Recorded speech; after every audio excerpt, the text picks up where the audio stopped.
Hello students, welcome to Suditi Global Academy Mainpuri. Suditi Naman to all. Dear students, in previous lecture, that is in part 9 of second chapter, we have studied agents of pollination hydrophily. Now we proceed and continue our topic anemophily. The form of pollination in which wind distributes the pollens is called anemophily. एनिमोफीली में wind के through pollen grains distribute होते हैं या pollination wind के through होता है, इसी को एनिमोफीली बोलते हैं। Pollen grains are light in weight, ये पॉलन ग्रेन्स वेट में लाइट होते हैं, नॉन स्टिकी चिपचिपे नहीं होते हैं, ड्राई एंड विंग्ड सूखे होते हैं और फीदरी होते हैं। Next, stamens are well exposed, stamens पूरी तरह से एक्सपोज होता है, खुला होता है for easy dispersal of pollen grains, जिससे पॉलन ग्रेन्स आराम से डिस्पर्स हो जाए इन द विंड, हवा में। मींस स्टेमेंस पूरी तरीके से एक्सपोज्ड खुला हुआ होता है कि इजीली पॉलन ग्रेन्स विंड में डिस्ट्रीब्यूट हो जाए।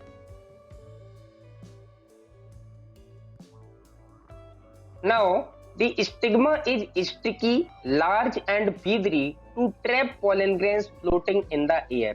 स्टिग्मा स्टिकी होता है, लार्ज होता है, फीदरी होता है, जिससे पॉलन ग्रेन्स एयर में जो फ्लोट कर रहे होते हैं आराम से स्टिग्मा पर आके चिपक जाएं। Numerous flowers are packed together to form inflorescence, बहुत सारे फ्लावर्स इकट्ठे होते हैं जिसे हम लोग इनफ्लोरोसेंस बोलते हैं।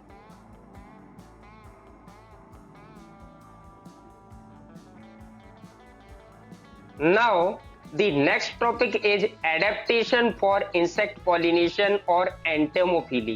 Next topic है adaptation for insect pollination, insects के through pollination, जिसे entomophily भी बोला जाता है। The form of pollination in which the insects distribute pollens is called entomophily. ये एक तरह का pollination है, इसमें insects pollen grains को distribute करते हैं और disperse करते हैं। The flowers are large, sticky and brightly colored. ऐसे flowers large होते हैं, sticky होते हैं और कलर में bright होते हैं। They have honey and nectar glands which are highly pregnant to attract insects. ऐसे plants के flowers के पास nectar glands और honey present होता है, खुशबू आती है फूलों में ताकि insects easily attract हो सकें और pollen grains को disperse कर सकें। Now the pollen grains surface is sticky due to axial layer and stigma is sticky due to mucilaginous secretion.